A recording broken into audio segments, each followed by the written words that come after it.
Well, think about it. All, maybe aside from the first time you got laid, all of your best memories are outside. Yeah. Okay. Maybe yours first time was outside. So, Mine was outside, so we're happy that you knew I was going down.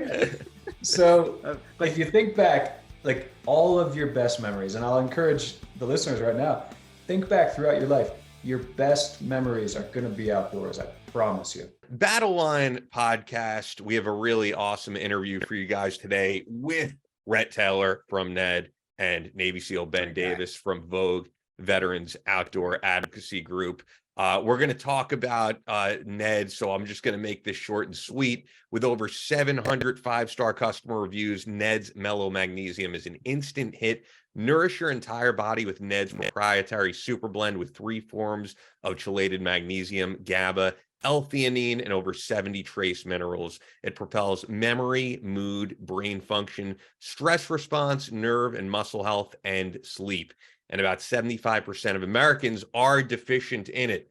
Magnesium is such an important supplement to take, and all of Ned's products are incredible. So check it out. Ned's Mellow Magnesium is now available on Amazon, but you'll get the best deal through us as a first-time customer when you, of course, go to helloned.com/battleline or add the promo code battleline at checkout. That's HELLONED.com/battleline. With that, let's get right into everything.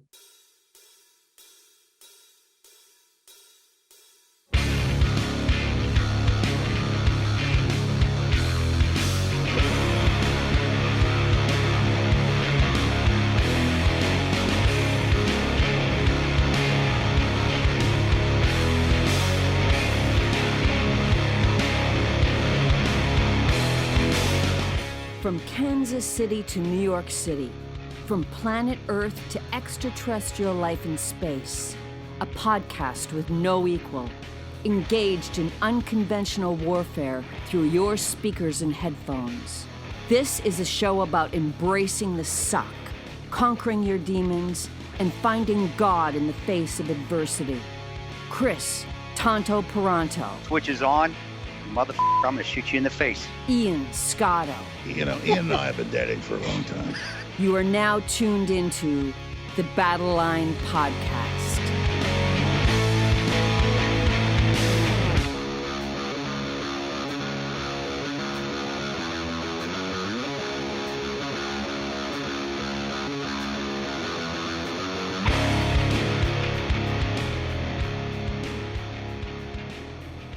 The switch is on.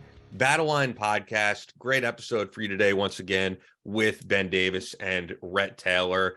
I want to rant about something, but before we do, how's everything going with you? Oh yeah, good. I'm just tired, man. It's a lot of speaking events. I got 2 more left on the downhill slope though now, so about done. And then May comes, and that's when I'm taking a break. I have a couple Battle Line courses that are coming up.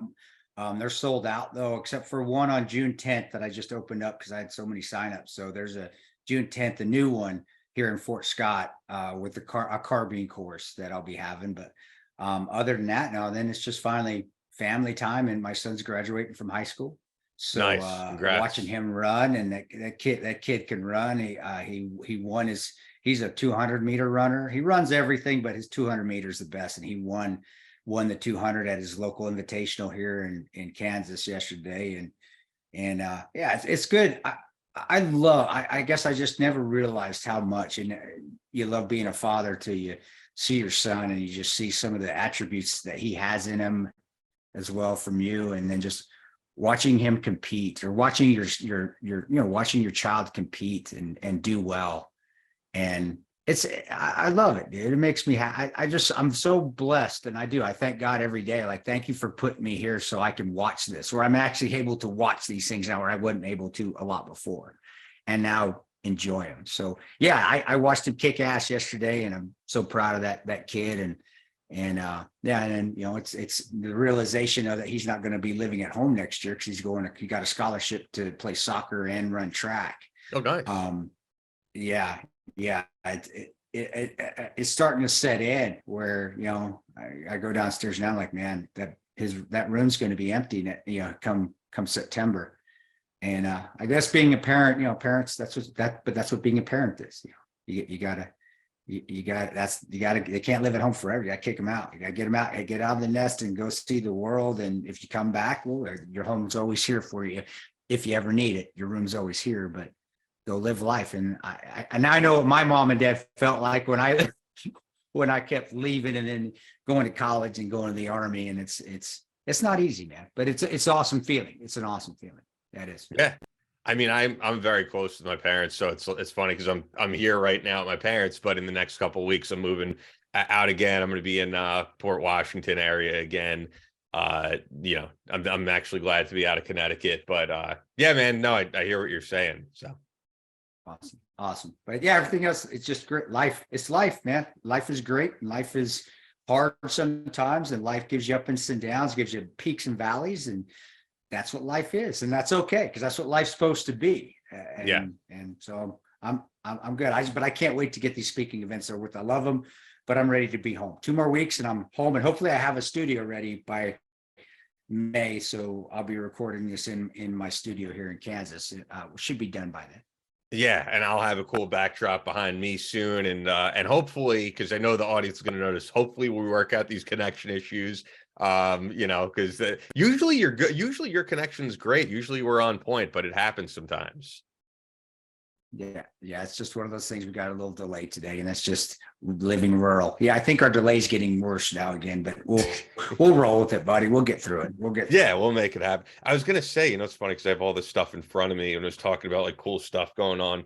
I'll sometimes interject this stuff into the podcast, and I don't think anyone gives a shit. But then every now and again, I'll get emails, and people will be like, "Yo, I learned about the band Fire Tiger because of you," and I'm like, oh, cool. All right, people are actually discovering music. So this has been like the past couple of months in terms of new releases. It's been some great ones. I'm just looking up at my desk here, like Billy Vallow from him, new album, incredible actually.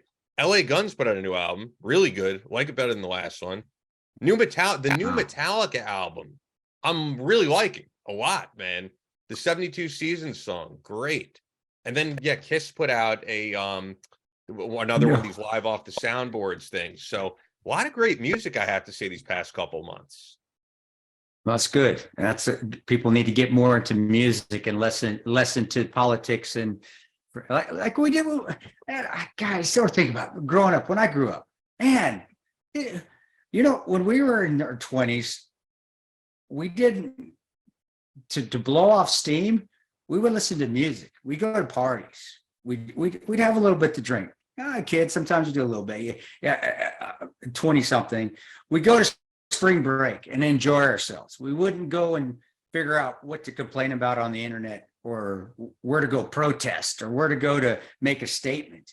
And when you said all those names, especially the Kiss one, I'm like, man, that takes me back to when life was hard. We didn't go try to make life harder. We found something to make it fun and happy and enjoy it. And listen, I remember listening to Kiss and having a beer with my buddies. Dude, so this new Kiss Metallica, man. The new Metallica is great. This new Kiss off the soundboard. The reason it's so wild is because if anybody's a Kiss fan, people probably know Ace Frehley got replaced by Vinnie Vincent, and then Vinnie Vincent got replaced by Mark St. John, who only was on one album. Mark St. John only played 2 shows with Kiss, and only one of them's ever been recorded. And this is apparently, it's not even a full recording. There's songs that are cut off. Like, it's not the best mix, but just the fact that if you're like a music nerd, historian type person like I am, you're like, this is a piece of history here. This is one of only 2 shows Mark St. John ever played with Kiss. So that was just awesome to me. And have a party with your buddies. And I still remember having a Dixie College in St. George, Utah. We didn't care about any politics, anything like that. I remember still listening to Metallica with my buddies. And have you heard the new one? Have you heard the new one? No, I haven't. I didn't know they had it. It's good. I remember just came out. I still remember I remember listening to the Black Album, and us, we were a little 3 sheets to the wind at the time, and we're air guitaring and just laughing and having a great time, being the biggest dorks in the world, air guitaring I was the drummer, so I was the air drummer. We had another guy, he was our offensive tackle. He was the air lead guitarist. We had his buddy who played basketball. He was he was I forget the lead singer's name. All you Metallica heads are going to be pissed. Well, at me for James that. I Hetfield don't is remember his singer name. slash guitar. And then James Hetfield. There you go. Yeah. And then we had, and it was, that's the kind of stuff that college kids need to be doing nowadays. That kind of crap, not out there trying to find what we need to be activists about. And the world would be such a better place, right? And so I'm glad you mentioned that, because it did. I reminisced a little bit there. Dude, from check back out in the day when I was growing up in good music. check out the new album. It's the title track, 72 Seasons, I think is like lyrically great song. But also like it's like an instant classic for me. That song in particular.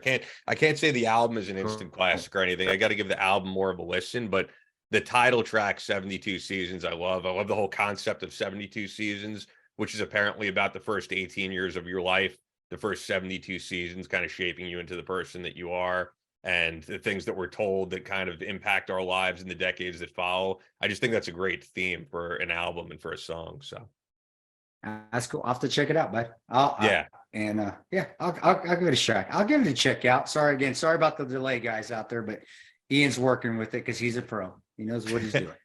I would love to get one of those guys on the show at some point, man, maybe down the line, because you know better than I do how many doors have been kicked into Metallica. I mean, yeah, you know what's funny? It's not Metallica. Sorry, Metallica. I got a video from my buddy Jeff Lisby, and I'm going to cut it up, and I may put it or give it to you and put it on YouTube. But it's us getting ready to go out in the city, and it's my team when I was with Blackwater. And in the background, you can hear Disturbed. We got Disturbed kicking in the background as we're loading up our vehicles, and somebody flashes to a picture of a squad automatic weapon, a saw, and then you look into our Suburbans and there's guns everywhere, and I got body armor on, and I walk in front of the camera and I go, "What's up?" And then I walk off and keep putting, and you hear Godsmack just kicking. But that is the kind of stuff. I wish we would have had one with Metallica. We probably could get him on because we could show him that video of us. Well, I mean, Disturbed's on tour now, and so is Godsmack. So, I mean, I think it's a possibility. They're out promoting stuff. It'd be cool to get them on. Would love to have Disturbed on. Heck, I'd love to have Disturbed on just as much, even more so than Metallica. I'll be honest with you. Sorry, James, but I love Disturbed, man. And I love Godsmack. And I love that any little guys, whether it's the lead singer from Godsmack, lead singer from Disturbed, Prince, there's another one. Little guys that can kick ass. That's fucking impressive because they've overcome a hell of a lot of adversity and they kick ass. So, yeah. Well, I don't think we're getting put Prince in there.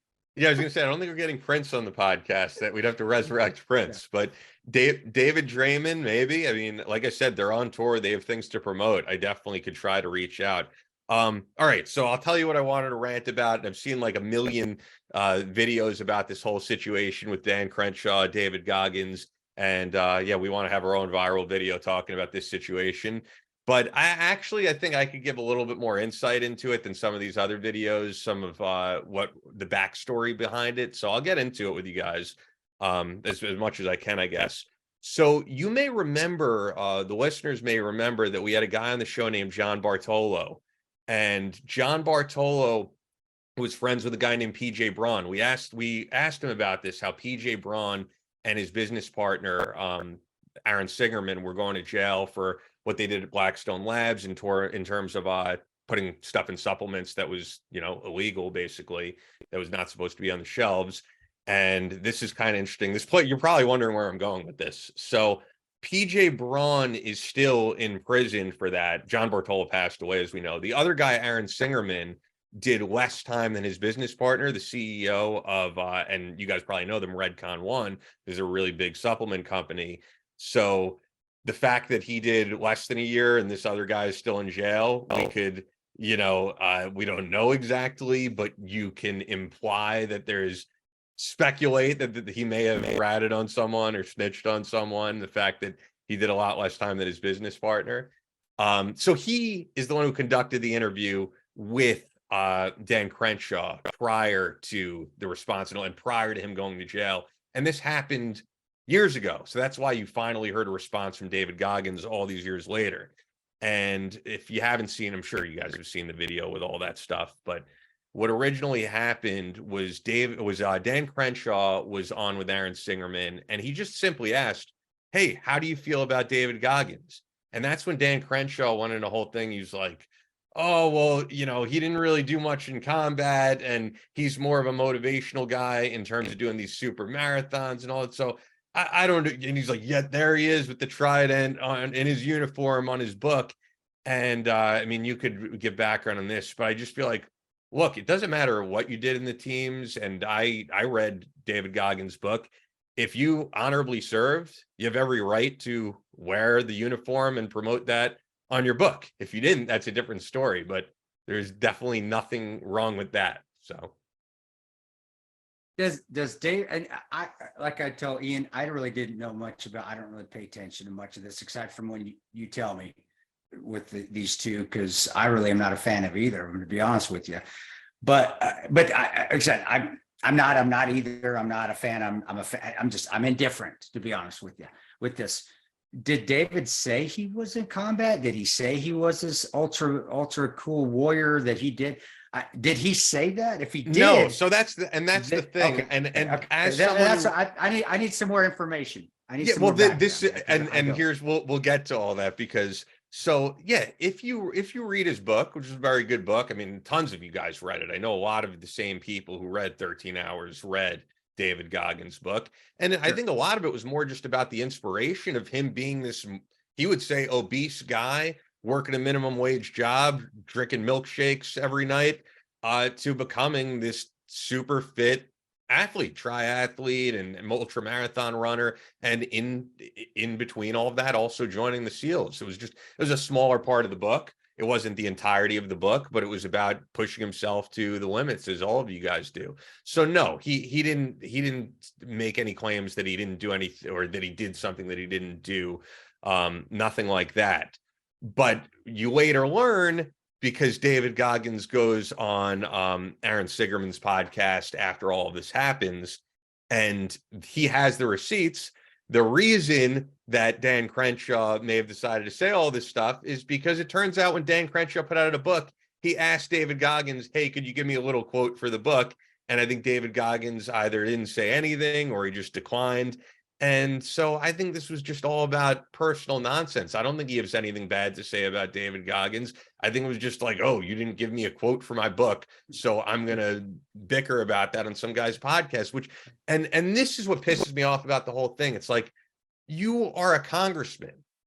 And David Goggins could say whatever he wants to, because he's like anybody else in the teams or in special operations who put out a book, who goes on podcasts. But when you decide to be a congressman, your life should be about enriching your constituents and taking, care of problems in your community. In every congressional district, I might not know his congressional district in Texas, has issues.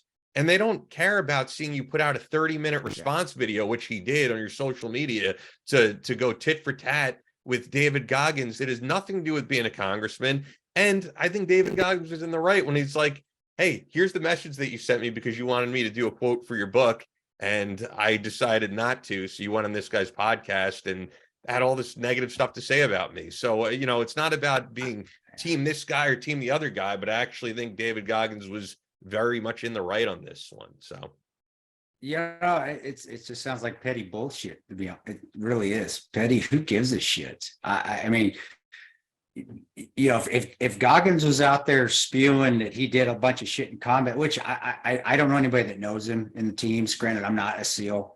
I have served. I did stay at a Holiday Inn Express though. No, I'm kidding. I have served with the course. So if Goggins wasn't out there saying shit that he didn't do, then who gives a rat's fucking ass? And yeah, I'm agree with you, Crenshaw. Do your fucking job. Your job is to be a congressman.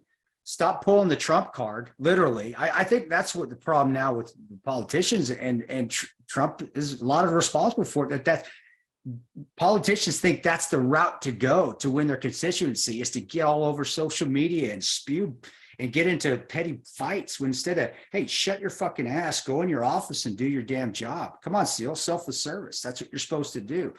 Not narcissism, and take the, Goggins a little bit narcissistic as well. I think a lot of special operations guys have a little bit of narcissism in there. I've seen a couple of Goggins speeches, and I'm getting off subject a bit, but where he says, yeah, I'm the first black SEAL, black this, black. I don't like that. I don't think any special operations. Well, wait, has he ever community, said anybody that though? should- Because who- has I he ever saw it said on that the though? Because speech. I don't think he's the first black SEAL. I don't think so. or to accomplish something. I cut it. It was during a speech. For me to do my wouldn't be a speech. I got to get. I do look at other. I look at Kenny Thomas. I do research it. I was like, man, Yeah. how did he do this? Because I think everybody, whether I like you or not, I think I can learn how to be a good speech giver. Watching other veterans that have come before me talk, like Marcus, like Kenny Thomas from Black Hawk Down is a tremendous speaker. Matt Eversman, Kirk Leopold.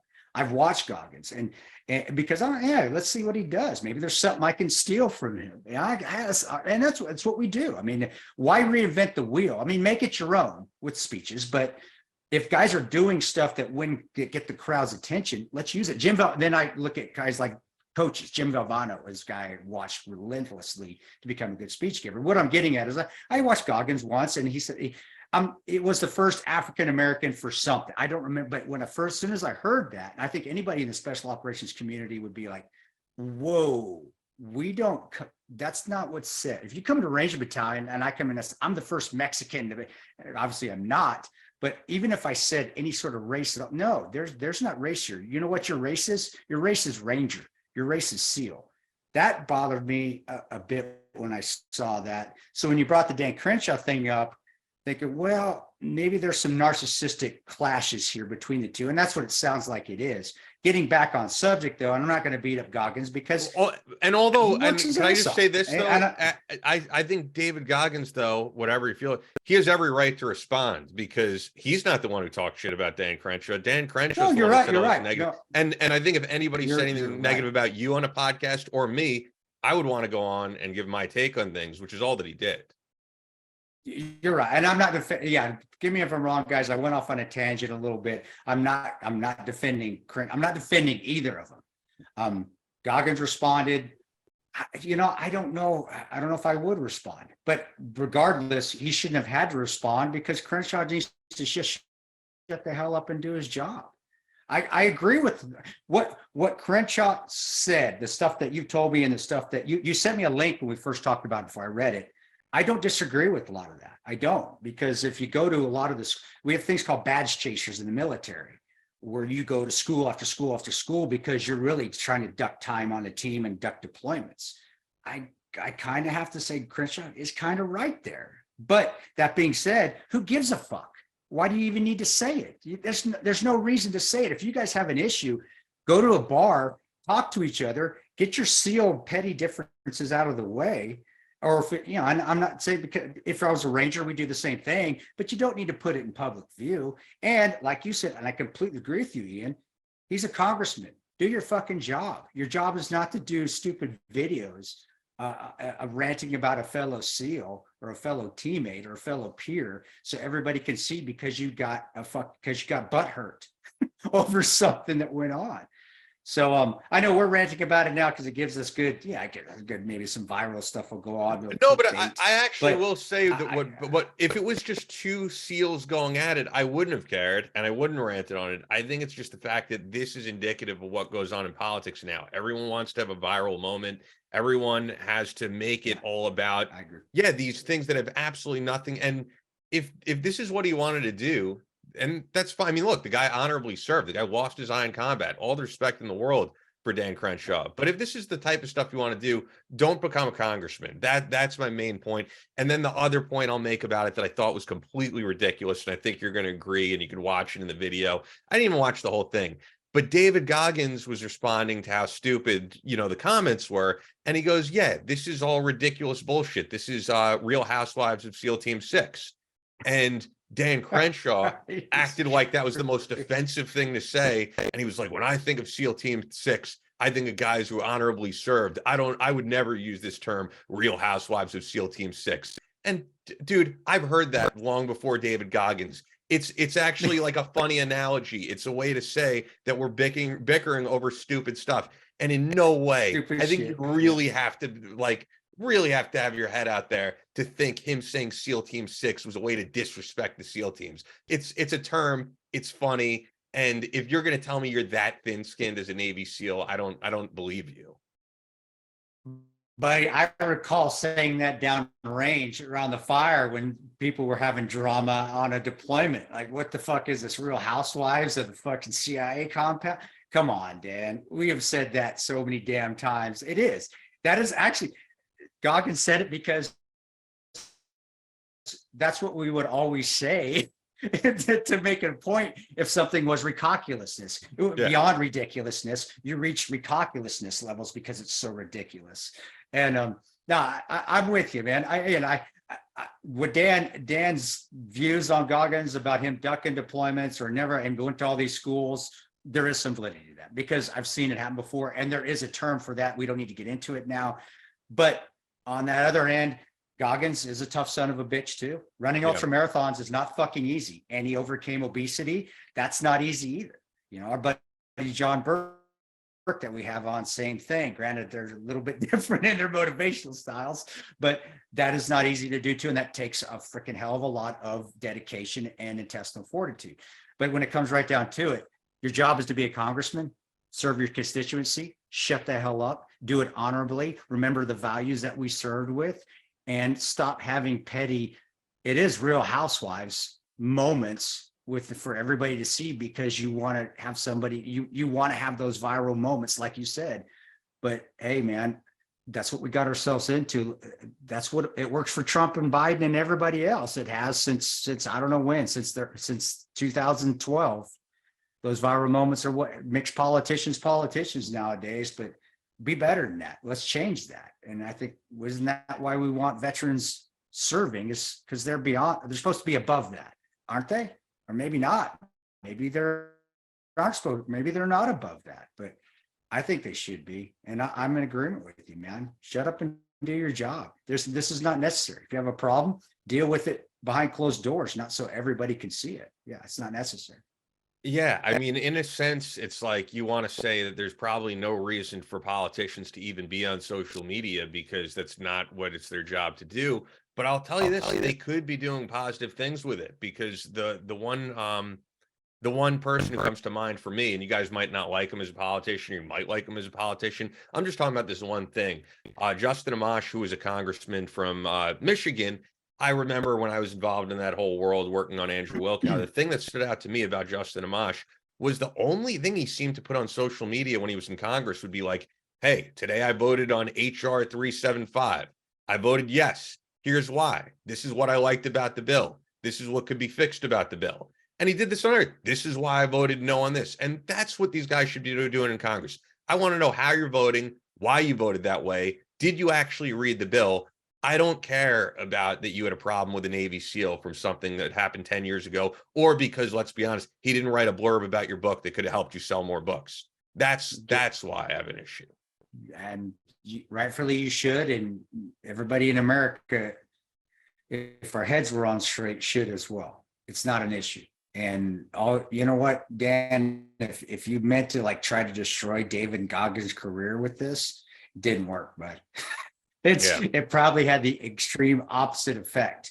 And within your own SEAL community, you have a gripe. You do. You have a legitimate gripe, but deal with it within your community. Don't deal with it where everybody can see it. It's not, I don't need, this is something that if I never had known about, it wouldn't have affected my life at all. Not that I know about it and it affects my life anyway, but here we are talking about it.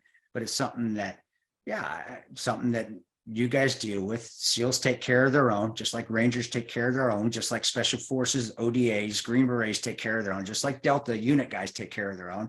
Take care of your own. Deal with every problem you have in your bubble and leave it there. But you know, I for both guys, on a positive note, I have respect for Dan Crenshaw and his service. He served honorably. He's a bad. Yeah. I mean, you did. Goggins, I respect Goggins and his service because being a SEAL, whether he had a lot of combat or not, just being a SEAL and then doing what he does, because I'm an avid runner. I love physical fitness. I know what injuries can do to you and how they can step you back. I'm going through one right now. To get through all that adversity, that takes a lot of intestinal fortitude as well. So both could be positive lights. And I think David probably is being more of a positive light in today's world than Dan is right now, but Dan still can be, and that's what they need to work on. Can't we all just get along? No, we can't. But we can still find the positives in everything and stop measuring dicks, which essentially is what you guys are doing. And this idea though that like, and this original statement, right, that he goes, even though he didn't do all this stuff in combat, he's still in the Navy SEAL uniform and he's got the trident on the cover. Like, we've had guys on the show who have honorably served, who haven't been in combat. It doesn't make you any less of a veteran as long as you're not lying about what you've done. I'm pretty sure, and you can correct me if I'm wrong, if he's listening, like Jake Swig, I don't believe is a combat veteran. You know, a guy who's very much out there in the public that me and him don't get along the best, but like Jonathan Gillum, he did not serve in combat. He still has every right to put out whatever book he wants and be on TV as a Navy SEAL. Like, that's what he did. So as long as you're not saying I'm a combat veteran, that there's nothing to be ashamed of about that.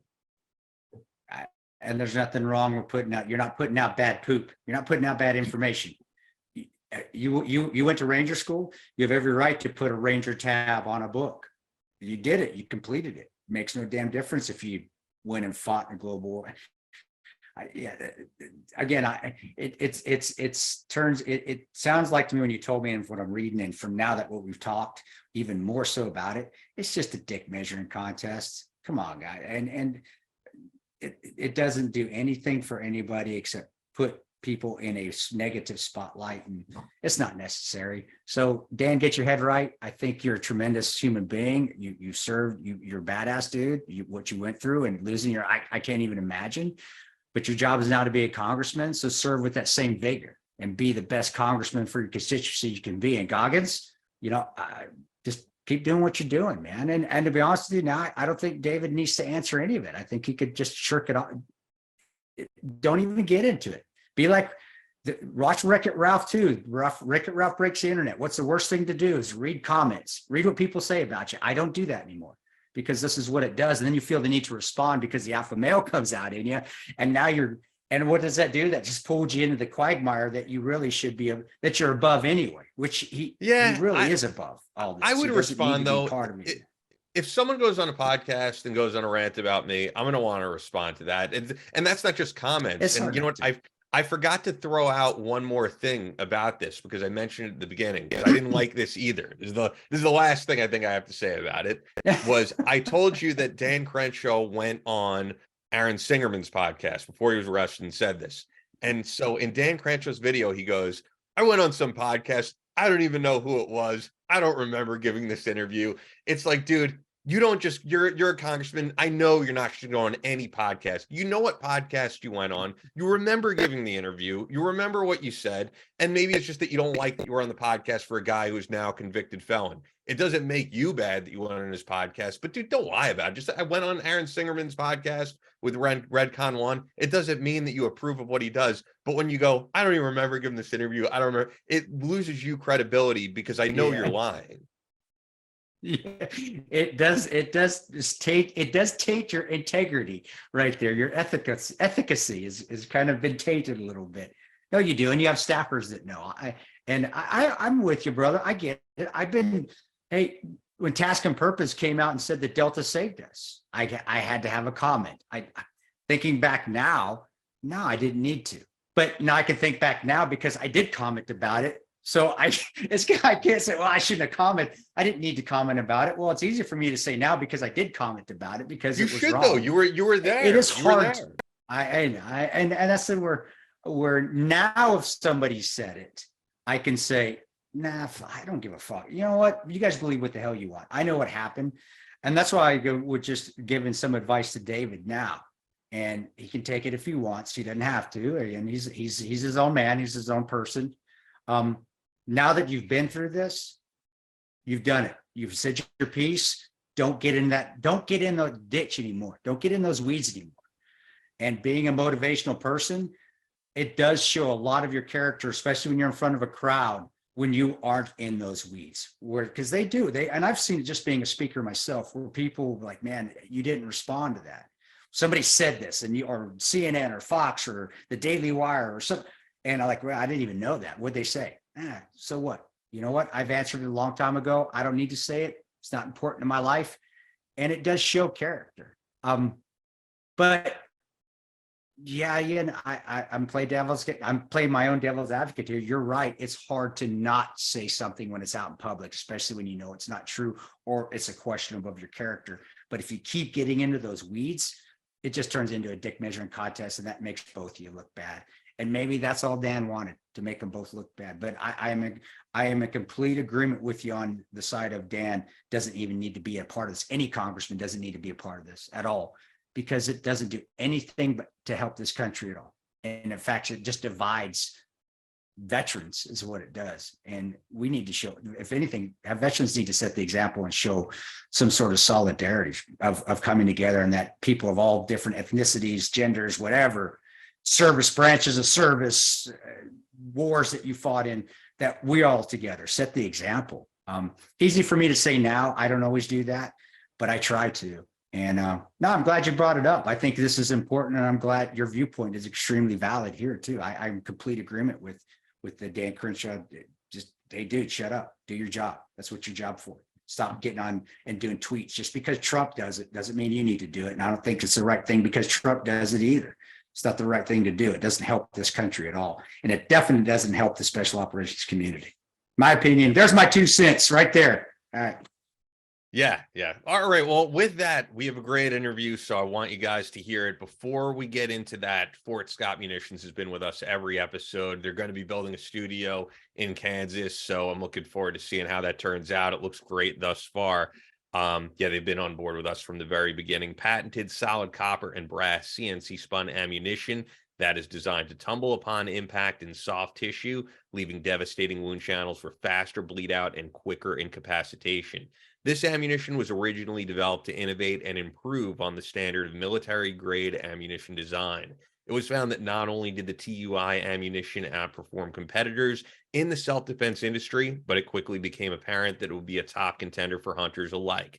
With the ammunition being CNC spun, the tolerances are some of the tightest on the market, ensuring that you receive the same results with each pull of the trigger. Fort Scott Munitions is available throughout privately owned businesses in all 50 states. But you can just go to FSM.com. You can enter the promo code BattleLine, and you're going to get 15% off your order. Only available to listeners of the BattleLine podcast. That's FSM.com. Promo code BattleLine.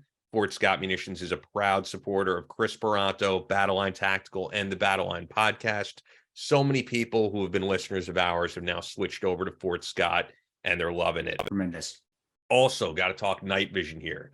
Now you can have the superpower to see in the dark with the Viper Binocular Night Vision System by Photonis Defense, which is the global leader in night vision solutions, providing more high-quality night vision capabilities than anyone. Military, law enforcement, and public safety end users utilize Photonis Defense solutions to give them the edge at night in tactical situations and rescue operations. Hunters, shooters, boaters, and enthusiasts can rely on the Photonis Defense Viper Binocular to become masters of darkness. The new Viper Binocular system carries the same features and benefits as the Photonis Defense Viper Monocular, with a ruggedized body, and harnesses the power of the Echo Intensifier tubes, giving you sharper images, reduced halo, and industry-leading ultra-fast auto-gating across the range of dynamic operating conditions. And this is really a premium item that you could really get on board with. All of our sponsors I consider premium, whether it's premium ammo, premium supplements. This is the best night vision out there. So visit photonisdefense.com, PHOTONIS defense.com for more information, or look for Photonis Defense product options from your night vision dealer. BattleLine podcast, and really on with us for the first time is Navy SEAL Ben Davis, Executive Director of Veterans Outdoor Advocacy Group, Vogue, which we spoke about a little bit the last time Rhett Taylor was on, who's on with us, co-founder of NED. Rhett was back on episode 138. And it's great to have both of you on because, we spoke really briefly about Vogue and what you guys are doing in terms of getting veterans back out there, doing things that they love in nature and in recreation. And I think, Chris could speak more to this, but it's amazing and really gets guys acclimated to life after service. Yeah, awesome. Go, Thanks hey for guys, go ahead. I think there's a little delay, so I'll probably talk over. Rhett, you know, you're used to me talking over you. I'm sorry, dude. I Go just for it, fucking man. do that dude, constantly. But yeah, guys. So if there's a delay and there's like a lull, Ben, but I'm like freaking officer. I'll jump in because there shouldn't problem. be any lull in the conversation. So just say, dude, shut up. We're talking. Just give me a second. But yeah, Rhett, you're awesome, buddy. Again, amazing, and products amazing, and you're just an amazing person. And Ben, you know, thanks for your service, brother. I know we probably have similar buddies and similar peers that we've worked with and different. So, you know, on the Vogue stuff, and this is where we were getting at before. Having that outlet and having that ability to get out there in nature, and you know, for me, running when I'm getting back to running now after tearing my quad. But you know, spiritual, man, being nature is spiritual, all that, and the importance of it. And honestly, you know, I'd love you guys to focus on that for this episode, just the therapy, not just the therapy, but just the spirituality that you find out there when you're outdoors, not just with your buddies, but just being outdoors, even in the snow in April in Denver, which is pretty common, But yeah, sorry to step on you now. It's your show. I'll shut the hell up. It's your show, guys. Take it. Yeah, well, thank you guys. It's a pleasure. I thank you guys for having me. Yeah, so I think you guys are right on. It's you know, when we talk to veterans and we talk to all kinds of people, you know, they're not no one. It's really easy to make that connection to nature and the outdoors, and it doesn't take a lot of convincing. You know, almost everyone I think that's participated in outdoor sport or the outdoors at all, or you know, any of that, you know, after about 10 seconds of talking, they start shaking their head and they say, you know, I know what you're talking about. I've been there. That is important. And as far as, you know, military transition, I think, you know, it's not so much what sport or what activity that guys and girls get into. It's just that there's something, you know, I think combat, you know, first and foremost, and then just serving in the military has a ton of value and provides a lot of purpose that I think people look at their next civilian career as tit for tat, or, you know, apples to apples to that, but it's not really it's that I don't want to speak for every civilian job in the world, but for the most part, you know, you're not going to get that holistic community membership, that holistic purpose and fulfillment. And so if you're coming out of, you know, years in the global war on terror, 10 years of deployments, and you don't have something to fill that space that your next career is not going to, it can be really painful. And so we found at Vogue that outdoor, you know, adjunct outdoor therapy and outdoor recreation, outdoor sport has been a great way to sort of fill that space for tons of veterans. And that's what we're all about. So yeah, anyway, thanks for having us. Oh yeah, absolutely. Yeah. Yeah. The one team. Go ahead, Red. I'm sorry. Damn it, I did it again. Red. Red. Go ahead, buddy. Go ahead, please. Listen, please. I just wanted to say that, you know, you grew up in Colorado. You grew up on the western slope, and you know how important the outdoors are. And you know, you see it and feel it in your life. And you know, would love to hear you kind of wrap on your connection with nature. Well, you know, and that's why I love it when a guest comes on and I get to talk a ton. Like that's not odd at all, because I talk regardless, because I can't shut the hell up. Diarrhea of the mouth. That's just how it is. But growing up, you know, and being outside and living on the farm there in Delta in Western Colorado, but then even when I was born in Alamosa, so, and that's completely a rural area too, down in Southern Colorado as well, colder than anything. You know, just the ability, and you take it for granted now. You really do. I could just go outside and run in the Chico bushes, go run in the Chico bushes and go catch horned frogs or horny toads, what we call them. I don't know is that PC? Can we not call them that anymore? But that's what we call them. Horny toads. And I remember having them, and they had babies. You put them in a little terrarium and they'd have babies, and my mom would freak out. So I have to go let them go. They go catch some more. And it just was one of those things where just outdoors was you didn't take it for granted. Well, you didn't take it for granted, but you kind of did because it was just the normal thing. You know, riding my 60cc Yamaha and wrecking it on anthills and pushing that thing home scratched up, but then getting on it 5 minutes later and going back out again. It's one of those things that you're like, man, this is to me, this is God. This is what God is about. This is what spirituality is about. So when you go in the military, being outdoors is just normal, even when it sucks, right, Ben? Ben, even when you're colder than shit. I was a renter ranger at Ranger School. That sucked, awful.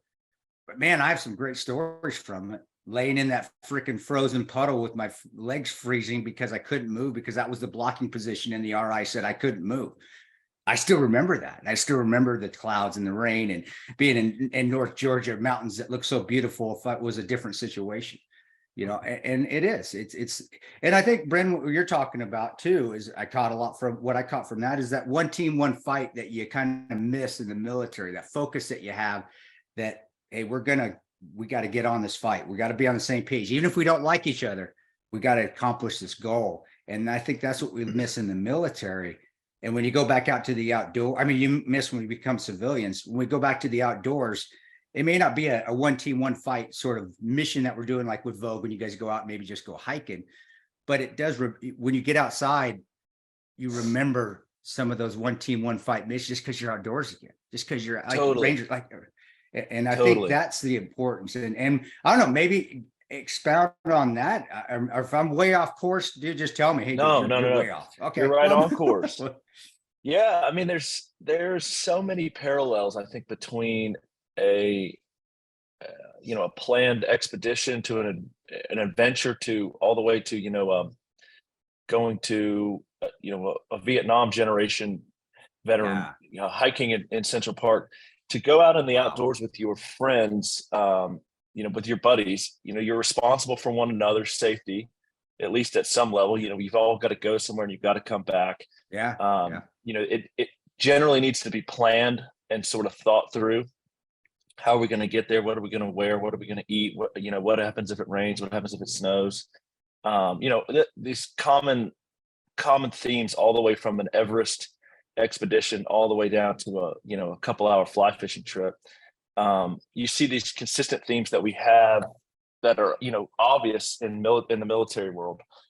Every operation, deployment, training, exercise, and for a lot of civilian tracks and careers and ways to make money after post service, they're just not going to provide that. And I think guys and girls really miss that sort of responsibility for one another. And then, as well as another common one, I think, is as odd as it sounds, is risk. I mean, there's some risk in combat, and there's some risk in the outdoors. You can get injured, and you have to sort of think about risk. You have to think about how you're going to navigate risk. You're going to think about how much risk you want to take. All things that you're doing, guys and girls were doing in Iraq and Afghanistan. And we at Vogue identified some catharticism and some benefit in ourselves post service, and sort of took a bet on the fact that I bet this could be scaled, and we're not unique to our other GWOT brethren. And I bet this, we could scale this all the way as high, sky's the limit. And I think we were right. I mean, it's the beauty of it, Chris, is it's really it can be, from a paddleboarding, 2 hours of paddleboarding, 20 minutes of paddleboarding, or yoga, a sunrise yoga, all the way to the most hardcore, ski missions, around the world. It's the same fundamentals at every single level. And it's been a pleasure to be a witness to. And I think we're just getting started in terms of the efficacy of outdoor recreation for vets. Yeah, we'll get back to Rhett at some point, but one thing I was going to ask you is, just because we do know Rhett's backstory, and it's the first time having you on. We have so many Army Rangers and SEALs on the show, and I think everyone's background that we get on is unique in terms of like what made them join special operations. I think you have to be a pretty unique individual to want to join that and to be put in the line of fire like that. So, yeah, what was just kind of like briefly your story growing up and what inspired you to become a special operator? And Ben, this is the I love me section here. So it's okay to love yourself on this one. It's fine. You need to tell us everything, brother. Okay. I'm privy to the fact that my SEAL colleagues really examine these sort of profile cells. Anyway, yeah, I grew up in Blacksburg, Virginia, in a completely, typical middle class upbringing. My dad was a professor at Virginia Tech, and he was really outdoorsy. He still is in fishing and camping and whatnot, and that was a constant theme. And I got really into wrestling in around the 6th grade, and I made it about, if I was a 5% better, I would have been wrestling in college, but I elected to not wrestle in college, and I went to undergrad in Tennessee, and a lot of my teammates did go on, and some of which wrestled at the Naval Academy. Wow. And yeah, I kind of lost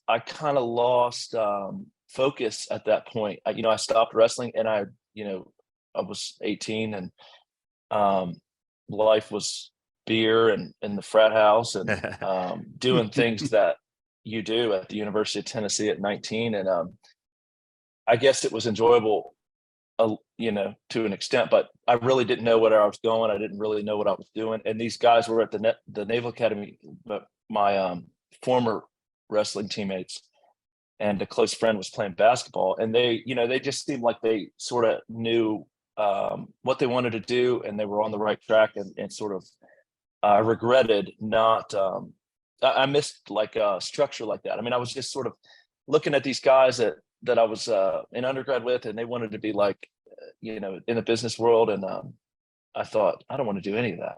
I don't care about any of that. I just, want to go. I basically was in undergrad sort of at the wishes of my parents. And anyway, they called me one day and they said, there's this thing you could do. It's called Navy SEALs. It's like the hardest thing you could possibly do. And it doesn't really matter that you didn't go to the Naval Academy. In fact, it might be even better that you didn't.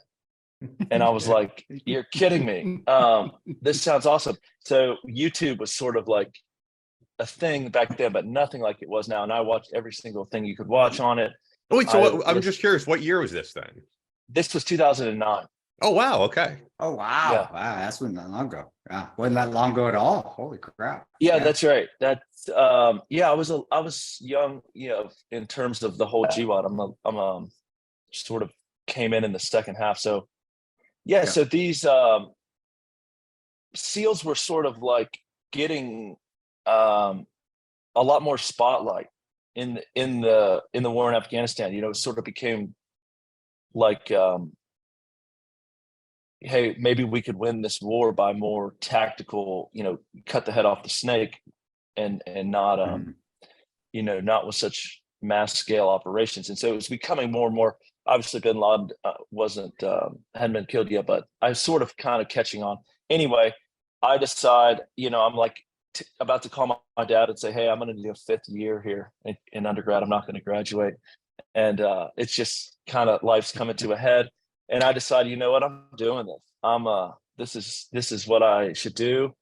And it's going to be a new beginning for me. And it takes a long time to join the Navy unless you're physically perfect for, a bunch of, it took about 10 months, but yeah, so I just did it. I just jumped in the deep end and went out to San Diego and went through the whole thing. And, obviously it was challenging, but I sort of knew, hey, if I don't make this, I have to go back to, I don't have anything really waiting for me. I'll just go back to being sort of a college dropout, and this is a chance for me to reinvent myself. And yeah, so I did it, and I made it through, and went out to Virginia Beach and spent the next 9.5 years there, just doing rotations, deploying, and being a SEAL. And it was awesome. It was really, really enjoyable. And I don't. I would recommend it to another 20-year-old who's looking for a new path as well. And yes, about a decade later, my wife was pregnant. I met my wife. We got married, and she was pregnant, and I was just doing them over and over, the cycles. And I sort of looked at that 10-year reenlistment and thought, this is this is a big point here. You're either going all the way or you could do something else. And a lot of the, I guess, in retrospect, I've been out about 3 years now, and some of the mystery of it all and sort of the things that I was curious about proving to myself or finding out about myself had been found, I guess. And I decided that, I wanted to get out. I had a significant TBI on my last deployment, and I was sort of in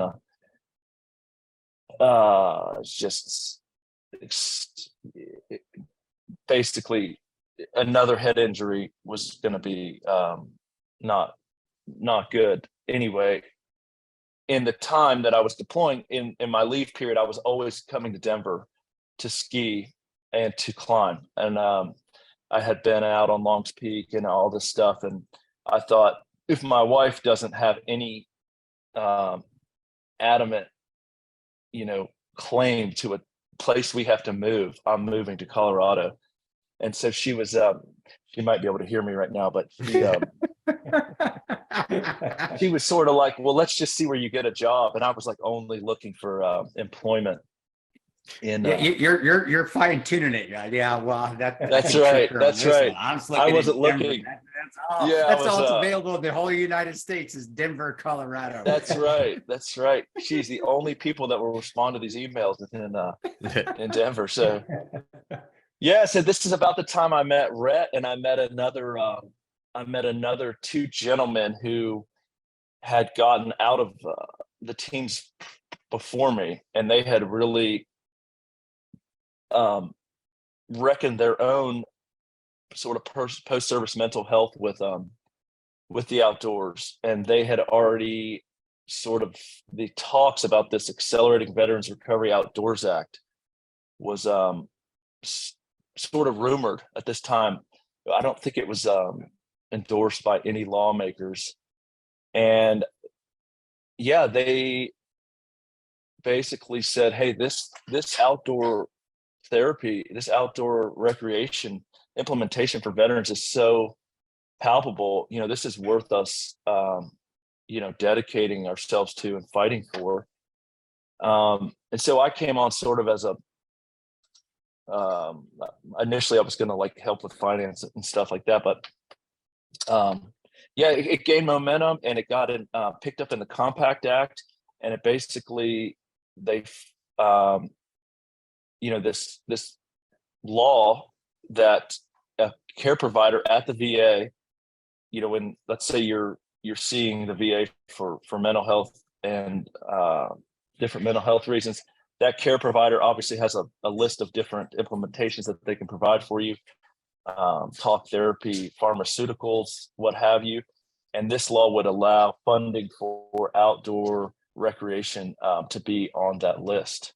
And so, has it passed? Is it? I don't know if it has it gone through, or just in particular states it's gone through. Yeah, it has gone through. December 9th, 2020, the Compact Act passed. But this particular part of the funding was sort of put into a purgatory state, where in a couple thousand more words than this, they said, hey, this is great, but we need some more, we need to treat this up not unlike any other study. So we're going to establish a task force for 24 months. We want you guys to study the outcomes of this, the veterans participating, and then report back to us. And then at that point, we're going to, we'll endorse it for the long term. So that's where we are now. I'm playing devil's advocate. Do you think, we're not going political here. We're getting medical here. Do you think the pharmaceutical companies had something to say with this, man? Because I've been down that road. I've been down where they put me through pills, and I know these programs. That's what we're trying to get people off of is all the drugs, is to get them into this sort of stuff. Is that why they, and it's always, whenever I hear task force, brother, I don't know if you're the same as me. When I hear we're going to put a task force to study this, if I don't know if my eyes rolled, but they did, at least in my head, I went, oh shit, here it comes, another that's task right. force to do a study on something. Right. I mean, to me, So- the proof is in the pudding. You guys, it works, but you don't need to. Go ahead. I'm sorry. No, that's just- right. That's right. me and we don't need being 20 kind of pissed, being a pissed off Ranger a little bit right there when I just we heard d- that. I hear you. We definitely don't need 24 months. I think, I think it's not a big enough concern to, it's like a mosquito on an elephant compared to pharmaceuticals. They don't, they don't care. And we don't, we certainly aren't implying that it's a replacement.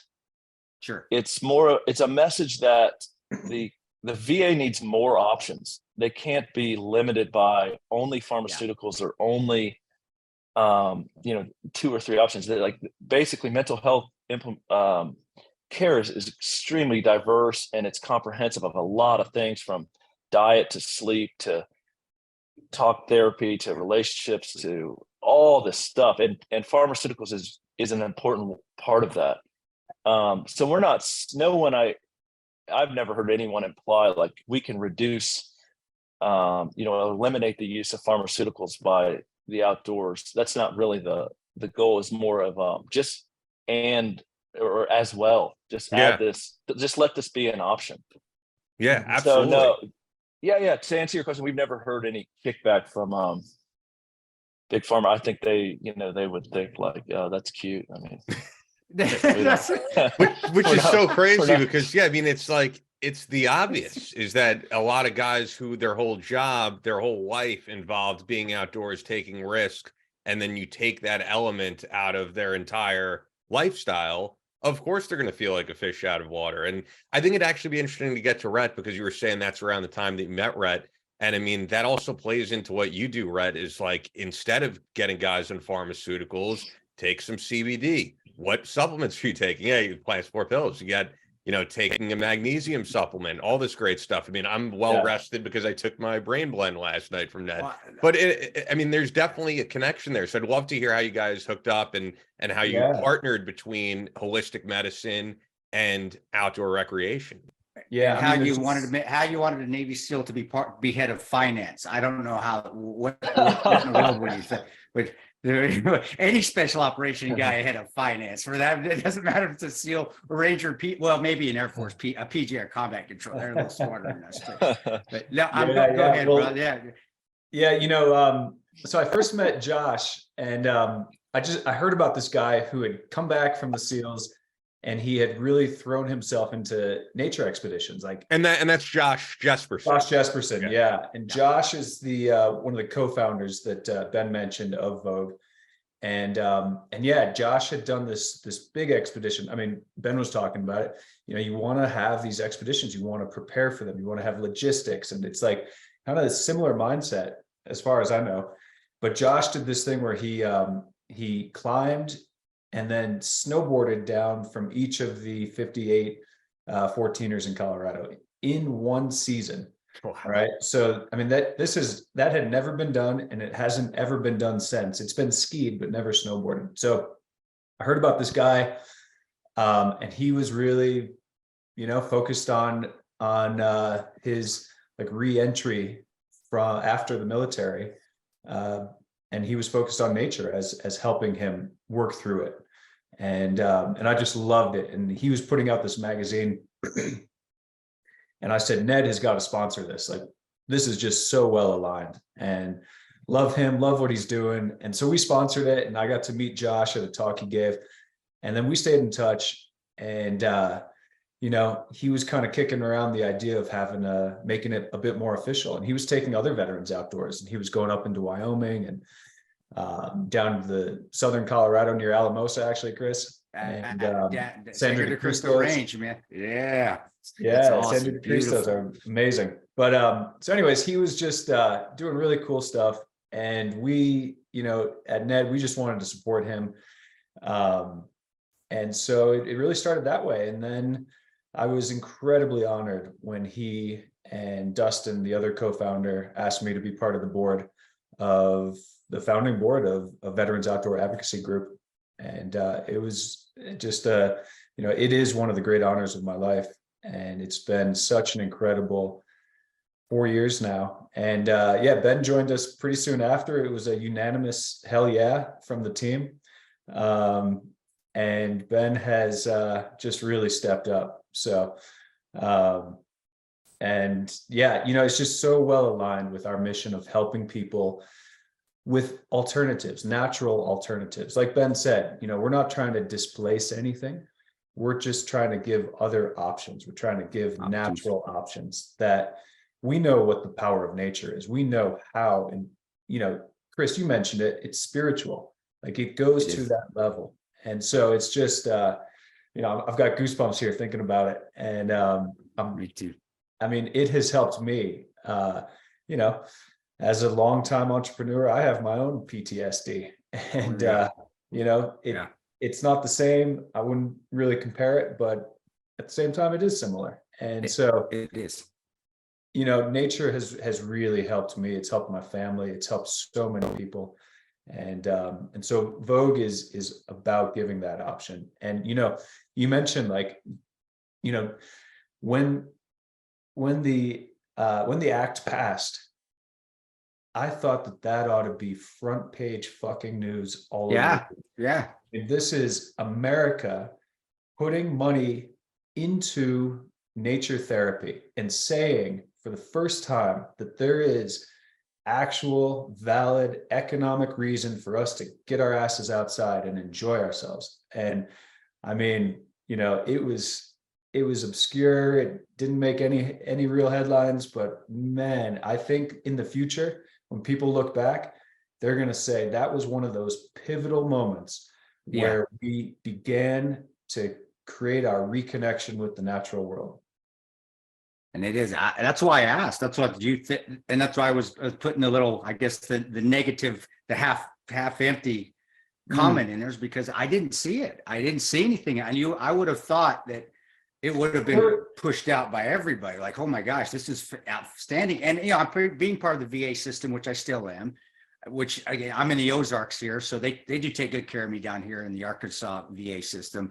But it still has never been mentioned. There are other therapies that I do. They allow for chiropractic now. They allow for outside acupuncture. They allow for that now. But I didn't know that. I didn't know they allowed for outdoor activities for mental health. And I have had many issues. I have talked to therapy. I mean, I do. With the VA system, and I had no idea that was going on. So I think that's a complete miss, man, by our society. And there was a lot going on. It was Trump signed it in the last few days of his term, and there was a lot of other headlines. In fairness, and it's a positive headline, which, as we all know, doesn't sell newspapers or whatever else they sell. It doesn't. That's sad to say with our country, but positivity doesn't want people, doesn't cause the clicks that negativity does. And I'm sure that had a little bit to do with it as well. But brother, Brett, you are so right. When you asked me about me growing up, I started thinking about growing up on the Grand Mesa and going fishing and all the lakes on the Grand Mesa and walking the sand dunes. And then I thought of humping the Salang up in the Panjshir in the mountain.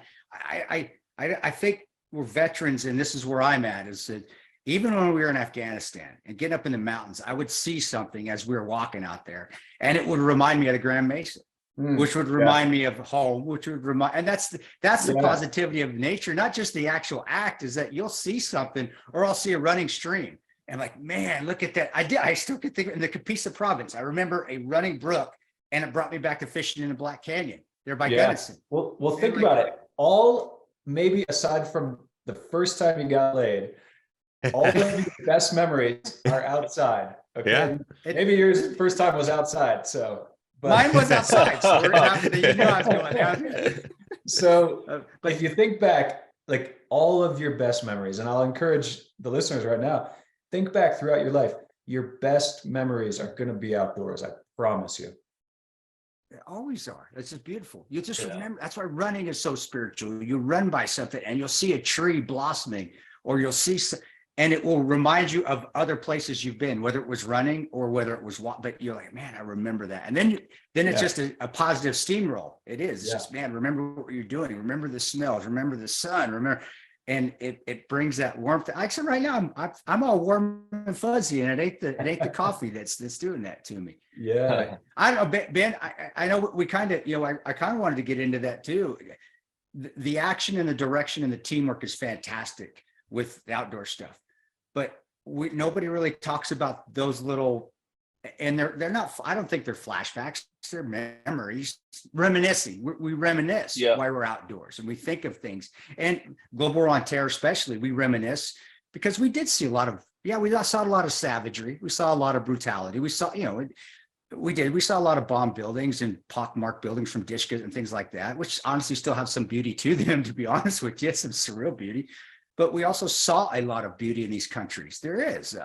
Totally. I mean, I'll be honest, do you find yourself doing that when you're out there? And do guys and girls that you're out with, do they find themselves doing that as well? Or do they talk to you about it when they go by, like, man, I remember that? Or do they keep it to themselves?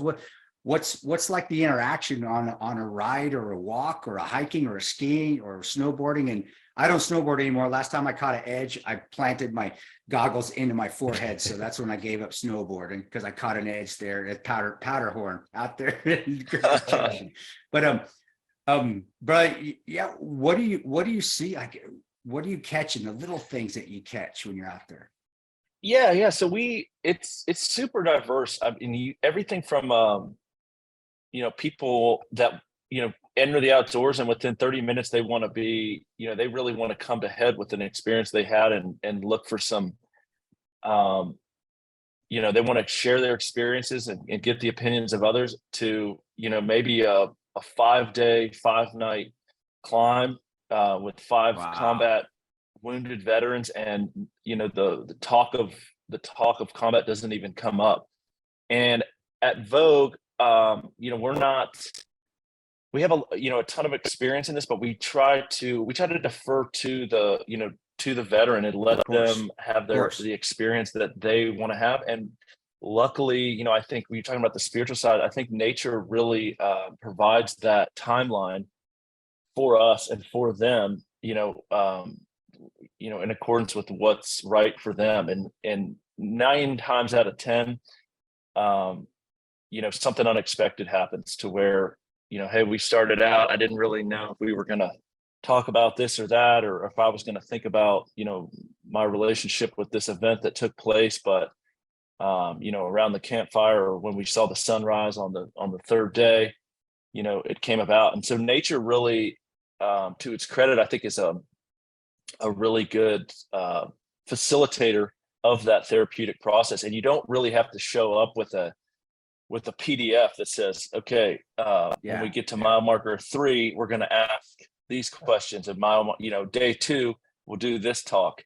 It really will unfold in itself. And, maybe it doesn't, maybe words are never spoken, but I've never been experienced an outing where, value wasn't derived from the experience, or, the person got nothing out of it, just because I think, like you said, it's first, it sounds silly, but a lot of the outdoors is a break from your cell phone and from your laptop and from your job and from, it's so, if I could jump in here, it's so true, because I've heard it said before that, like, growing up for us, because we're all within 20 years or so of each other, 15 years, is that, you went on the internet to escape whatever was going on in your life. And it's like, now we get out in real life to escape the internet, which is pretty sad. Exactly. Yeah, I think even for a lot of people, and I'll put myself in that bucket. I'll go in the outdoors for a night, and it's the lack of connectivity that's pretty powerful, as sad as that is. But there's a lot more to it than that. And then Vogue, about 24 months ago, we started what's called the Vogue Coalition. We sort of identified that there's a ton of optionality and a ton of nonprofits that are sort of in this space or organizations that are civilian focused, but they offer a veteran program, and none of them were really speaking with one another, and it was sort of disjointed, no real identification of best practices, and it was just a 30, 40, 50 veteran outdoor therapy nonprofits in America, and there was no really unification. So we started what's called the Vogue Coalition, which is a way for the folks who are actually providing the outdoor therapy on a daily basis, the groups that are taking the veterans out day in and day out, that's their sole purpose, to communicate with each other and with us, and so that we can still leverage our relationships in DC with lawmakers and speak for, instead of Vogue, now we're speaking for now there's about 15 organizations, but they probably take out 10,000 veterans a year. So we're sort of, we bottleneck it into Vogue, and then we go to DC, and we can sort of represent the larger body and get provide community for those organizations and say, hey, what's working for you guys? What's not working? How do you guys handle this? How do you handle that? And that way, when the VA and the VA is really ready to turn up the volume of prescribing outdoor therapy, we're able to make sure that veterans are getting, sort of verified, accredited care, through vetted, research is involved, this, that, and the other. And it's not just sort of, hey, find a fly fishing outfitter in your local town and we'll write them a check. Because if there's been any kickback in DC, it's around that topic, the topic of abuse and sort of malicious actors that would want to get in front of this. And I think, certain lawmakers, and I'm glad they do, when any budget is being or any expenditure is being discussed, they automatically go to, well, how are we going to make sure that this doesn't get sure into the wrong abuse hands? is a great word. Yeah, definitely. Exactly, abuse. So yeah, the Vogue Coalition was sort of built to serve that purpose too, to say, so we could go to lawmakers and say, look, we've thought about this, we know what right looks like, and you can be sure that when you start writing these checks, they're going to fall in the hands of legit folks. And these people are doing the Lord's work out there. They're these are the real guys moving the dirt every day, taking the veterans out, and we wouldn't be, Vogue wouldn't exist without them. So I don't know how I got on that tangent, but no, but I wish it's awesome. I do wish all these groups would work together, because like whether we've had on the guy from Vetoga, Justin, who works on that, or Nick Merrick from Green Beret Racing, there's so many grassroots organizations doing all this great outdoor work with veterans. And I think when you speak to the normal civilian, they've heard of one or two veterans advocacy groups out there or charitable organizations, and oftentimes those aren't the ones doing the best work. They're just paying the most money to advertise, and that you see them on TV and in ads all the time. And it's really the grassroots groups like you guys who are doing the most hands-on work. And there's not these executives at the top getting the lion's share of the money that should be going to veterans. Yeah, that's right. If you Google something like vet bow hunting or just vet hunting, I mean, it's going to come up with 40, 50 outfitters, inquiries for you to dig deeper. And the best outdoor, the most therapeutic experience, that might be down at number 18 or number 22. Yeah. I mean, who knows? How would you know? And I think for the vet, it's a little bit overwhelming, I guess is the word I would use, like, and sort of a deterrent. Like, this is such a big world with, I don't know, it doesn't add credit. It lessens the credibility, to be honest with you. That's right. I'm just thinking of myself. I'm looking at going, what is all these, man? Okay. Now, which one's got the blue check mark next to it, since that's how we validate things nowadays. And you're like, well, screw it then. This is a way. That's right. I don't want to waste my time trying to find something. I want Lieutenant Colonel freaking new Lieutenant Colonel Benjamin Davis of Vogue. This is the good one. Got it. I trust it. And that's where it goes to too, is finding somebody that you trust that can refer you, a subject matter expert in that particular field, which just sounds like, and Rhett, correct me if I'm wrong too, that's what you guys are trying to do, which is excellent. And honestly, that's hella business. I'm just thinking, man, that's hella business foresight there, man. Oh my gosh, nobody does that. If you guys would do that, well, first of all, and I wish you nothing but the best, dude, you'll be bigger than what you even are right now, which is pretty dang big. But second of all, you're taking a lot of the guesswork from veterans out and you're saving them a lot of that extra stress that we go through just trying to find somebody. I just want somebody to tell me, and I want somebody I trust. This is what's good. Gotcha. You know what you're talking about. Yeah, that's right. Yep. I think if you ask a GWAT veteran and a bunch of, let's say, a group of 4 buddies that kick around Denver or wherever in Arkansas, and you say, hey man, how come you didn't take a trip out to the mountains this year? How come you didn't? I know you love deep sea fishing or fly fishing, or how come you didn't go this year? There's obviously going to be some family reasons. There's going to be some work reasons, but one of the reasons the reason that Vogue wants to eliminate is like, it's sort of a pain in the ass to figure it all out. You got to plan, it's like, it's not immediately obvious. You got permits, you've got all this, that, and the other. And I think we can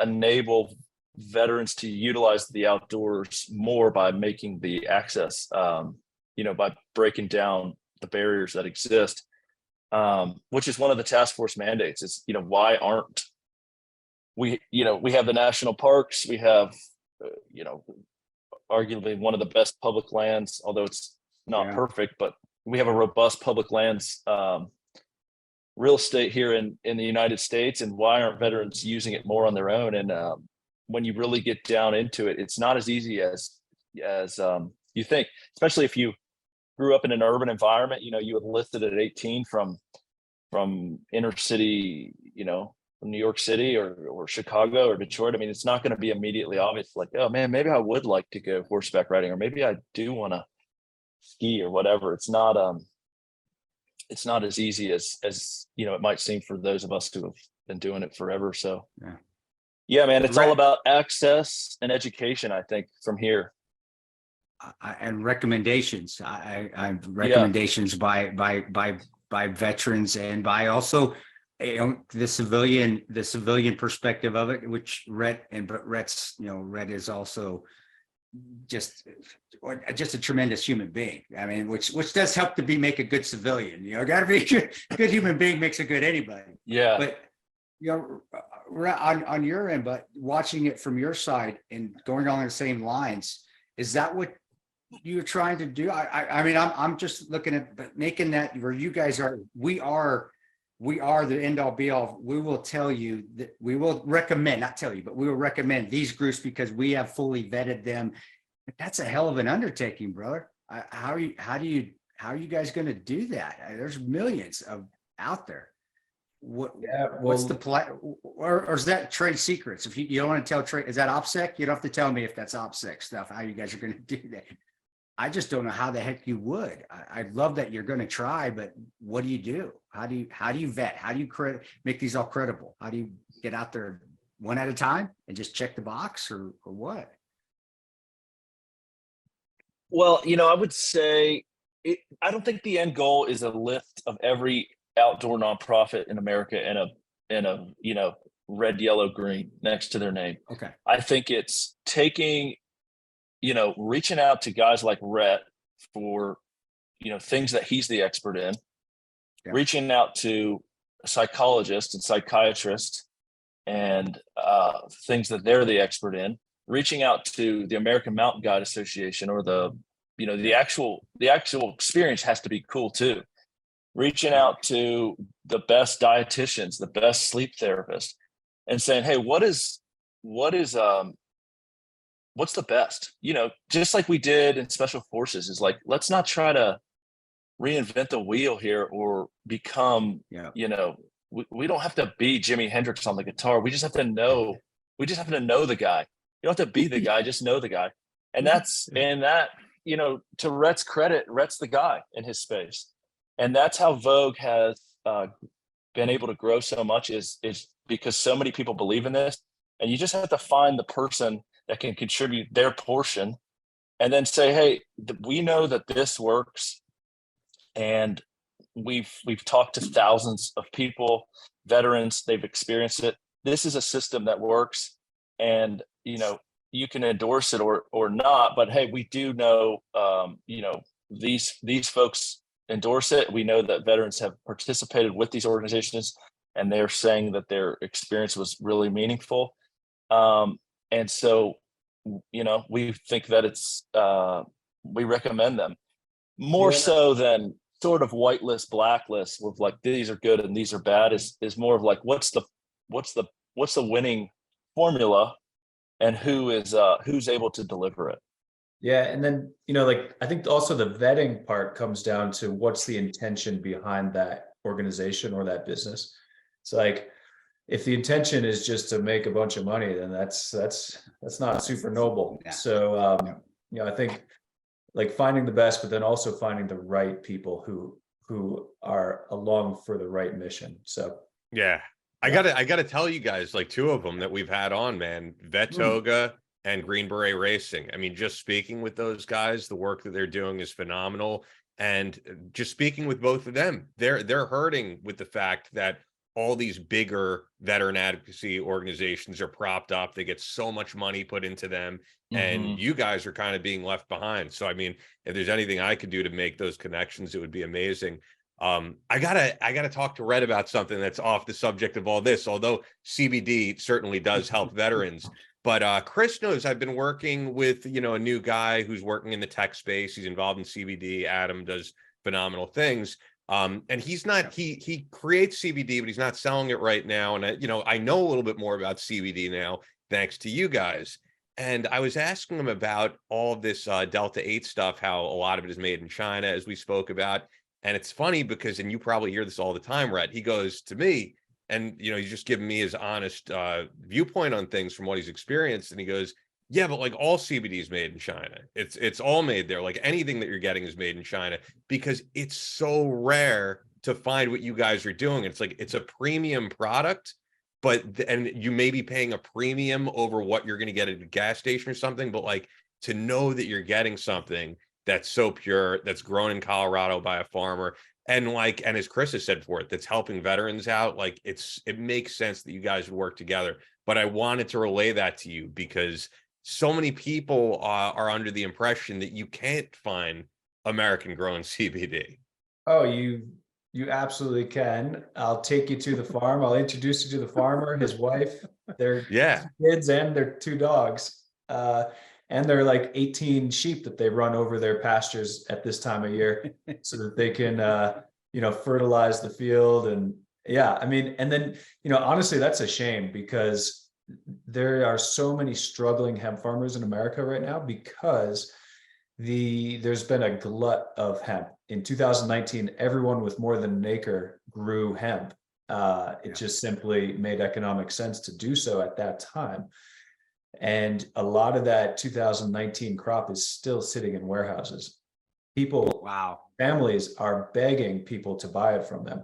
We exclusively buy our hemp from Jonathan Reckling over in Paonia, on Delta Family Farms. And shout out to Jonathan, his wife, 2 kids, 2 dogs, and 17 sheep. And but I would be more than happy to help your friend or anybody else find American grown hemp. That's awesome. Is that part of what made the connection with you guys by any chance? Because I know, you working with athletes who we've had on, like Chad Solomon, they're looking for great supplements. And as for someone like Ben, who've, sustained some type of injuries in combat and things like that, there's so many people I've spoken to who have tried everything and they're just like, nothing has worked for this. Then they turn to pharmaceuticals. And a lot of the times they haven't even tried CBD. They haven't even tried the balm that you guys put out and things like that. So, or they tried it and it was crappy hemp from China, or it was isolate, or so we get this often.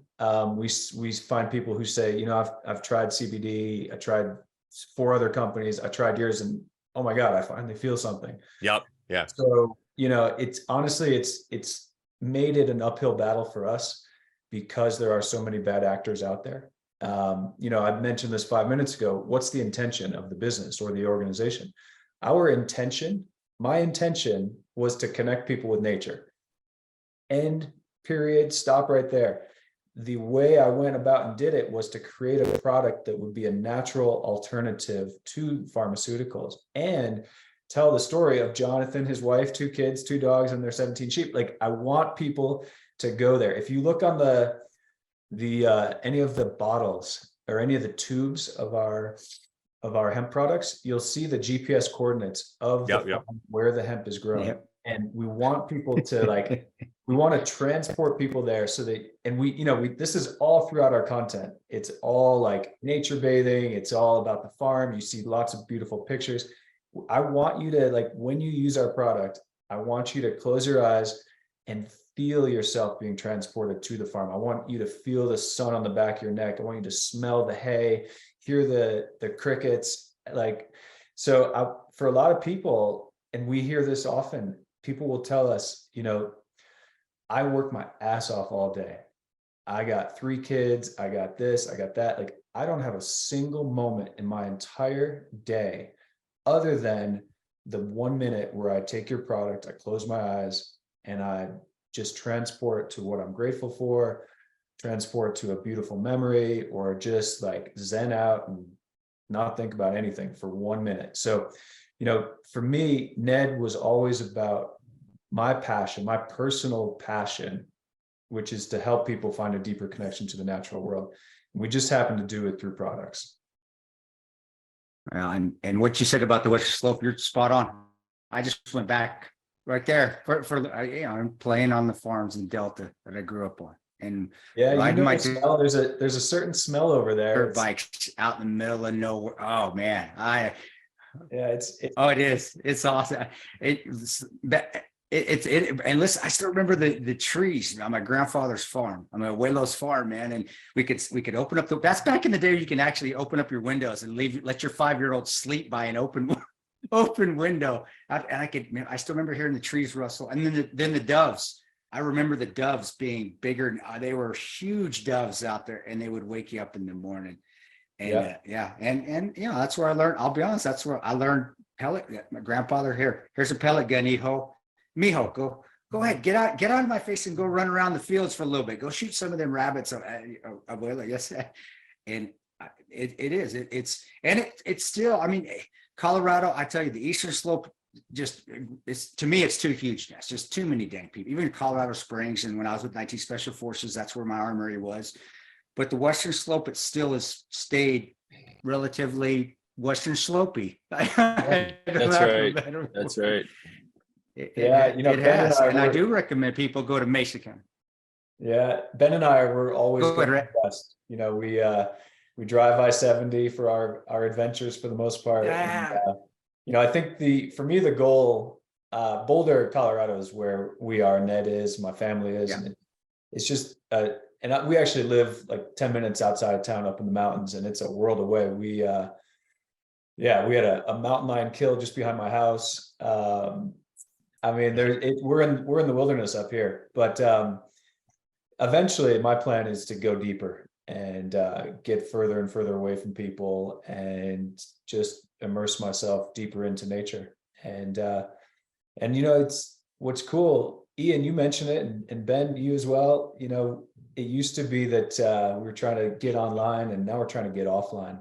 And more and more people are going this way.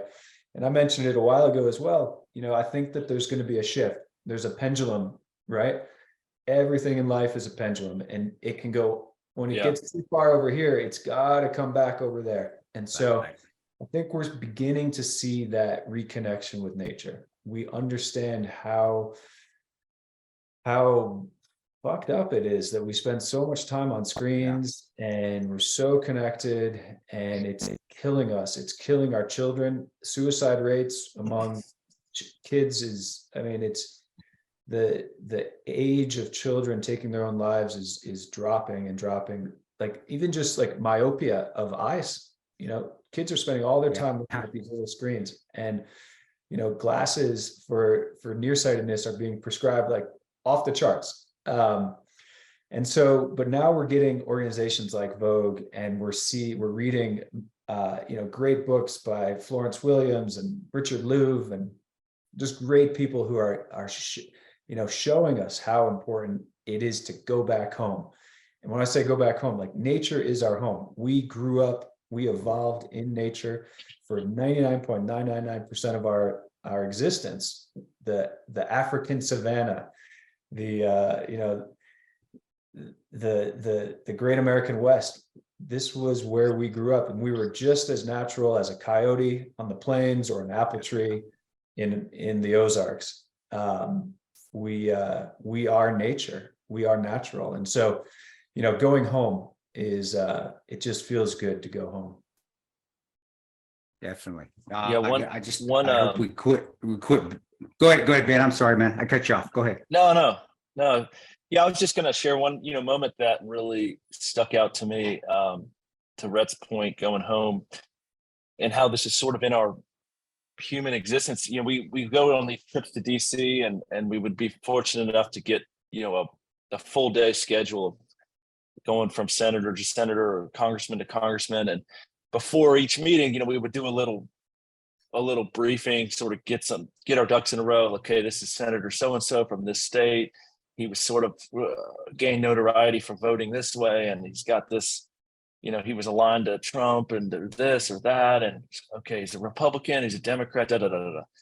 And about the fifth meeting, we just sort of stopped doing that, because we would get in there, and you'd have about 30 seconds. It's pretty it's kind of stressful situation. He's got, he or she has like 10 staffers in there, and they're kind of looking at you like, this better be important. And within about a minute,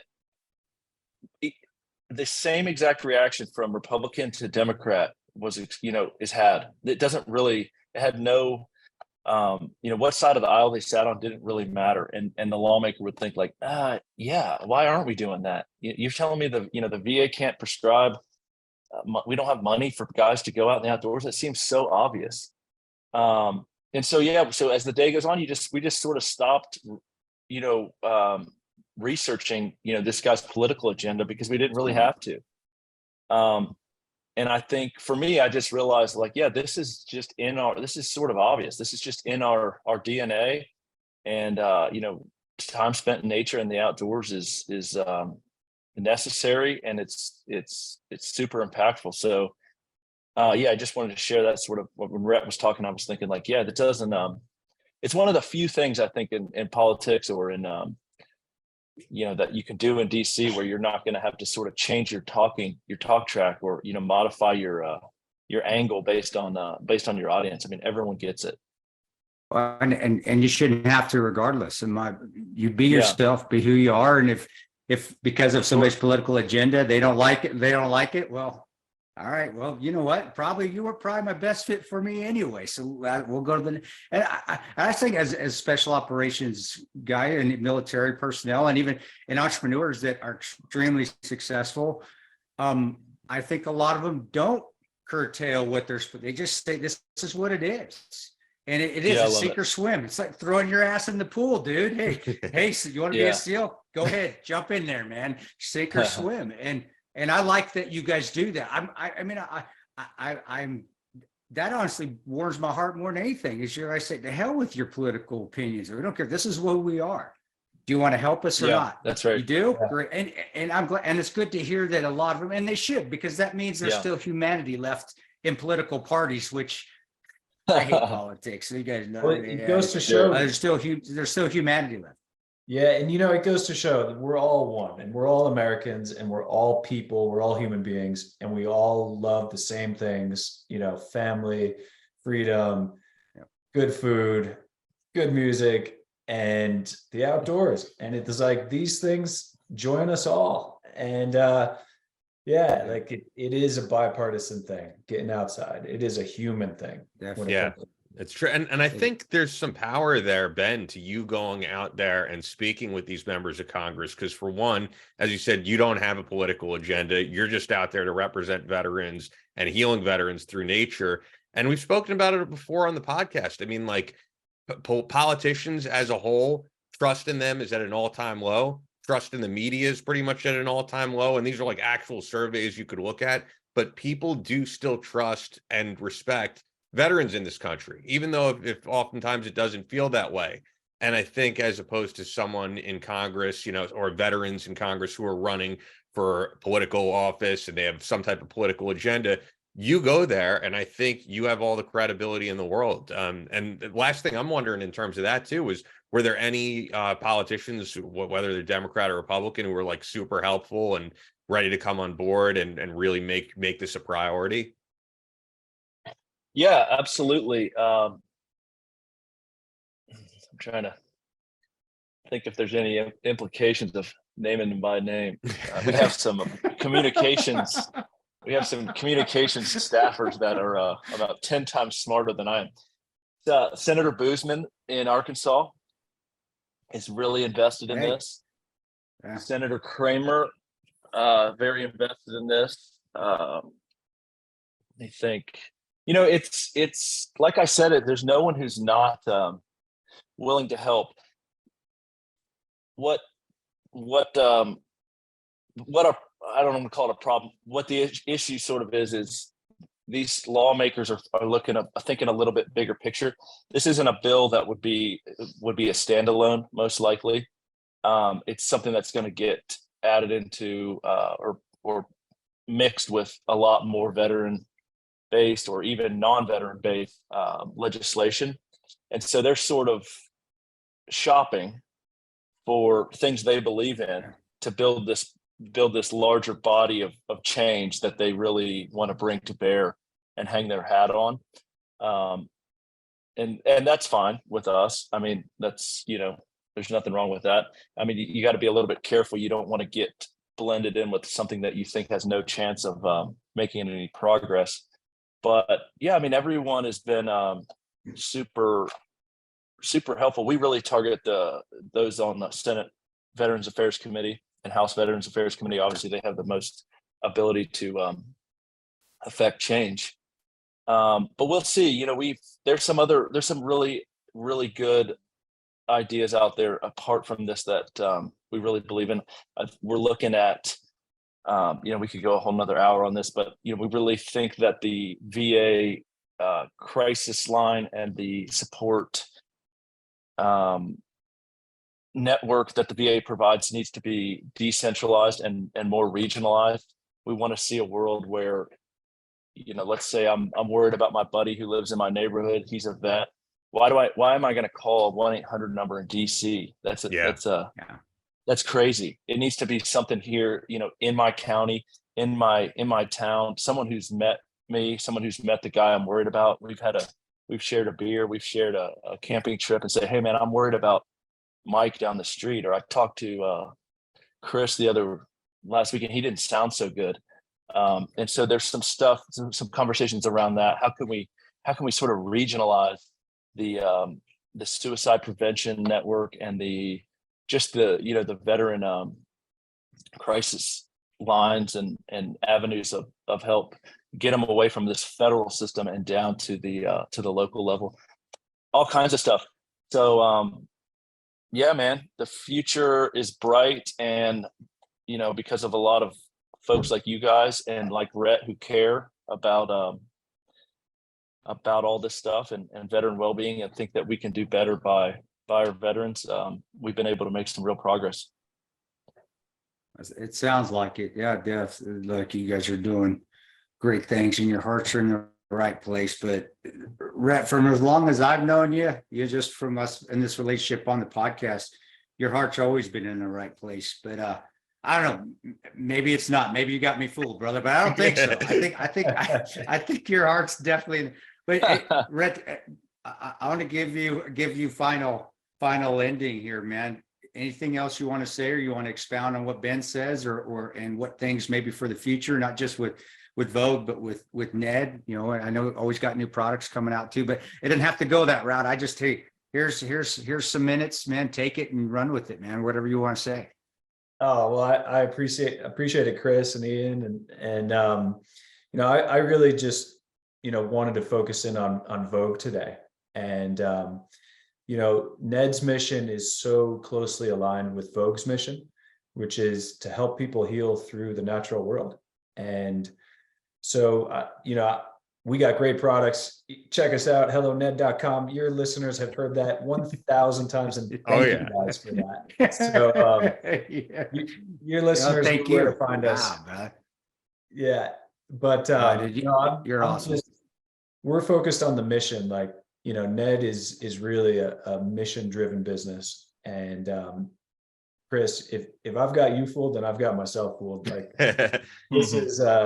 this is what we do, and it is entirely about the mission. I mean, man, I would not be a very good businessman if I was doing this for the money. At some point, we got to. But that's so odd, because that's like completely opposite of what most of but that's what makes you so awesome, and that's why the products are so good. Yeah, that's why honestly it is. That's why, because that's why we are. It is because we pay Jonathan, his wife, 2 kids and 2 dogs and 17 goats. We pay them a lot more than Ian, your buddy's paying for Chinese ice. Yeah. No, I'm sure. I was going to say, at some point we got to get you on to talk about travel, man. Because when I go on like LinkedIn and I see on your Instagram, like the places you and Adrian have traveled in order to really not only just for fun and for enjoyment, but to learn about like the best ingredients out there for treating all different types of things. I definitely would love to get you back on, because I haven't done a lot of travel recently. I've only been to a handful of countries, been to Israel, been to Costa Rica, Mexico, Canada. I definitely like to do some more travel. My parents it's funny because my friends around here are like, your parents are always on vacation. They've seen it all. They've been to Europe, and they've been to Vietnam, and they've been to Asia. They've been all over. So it would be cool to maybe get you and Adrian on to talk about all the travel you've done. Oh yeah. I mean, there's nothing. We got to see it, like, we absolutely have to see where your ingredients are coming from. We have to get to the bottom of it. And, we, based on our relationship with Jonathan, we started an amazing network. We call it Farm to Ned, where we source all of our ingredients from American farms, small American farms, literally from coast to coast, from Orcas Island off the coast of Washington, all the way to Martha's Vineyard, where we get our lavender, our skullcap, and passion flower. Wow. And so we actually go to these farms, we meet the people, and for Adrian and I, this is the passion. And we both were doing way better financially before Ned, but we weren't doing nearly as well from a mental standpoint, from a legacy standpoint, from a purpose standpoint, and that's way more important to us. Absolutely. I'm living that myself. Chris knows. I got like an amazing offer, right, or to work in media, and I would have had to sacrifice this podcast a little bit, and I'm just unwilling to do that. I think like it's all about work-life balance and doing things that you feel positive about, and like having guys like yourselves on, and the fact that there could be a veteran listening saying, I didn't know there were these outdoor advocacy groups. I didn't know that I could go on a hunt or go on a climb or ski. There's probably someone listening who this is going to have a positive impact on their life. And like, that's why we're here. I don't want to be in the media, like selling people on fear 24/7. I want to be doing positive things and having a positive legacy. Yeah. And Good for you, man. It'll pay off. Exactly. I was just about to say that, Ben, it will pay off. And whether that's on your deathbed or sooner, it will pay off. But I really would want to make sure that everybody listening knows how to find Vogue. So it's vogue.org, VOAG.org, and that's probably going to be the best place to start. Is that right, Ben? Yeah, that's right. Yeah.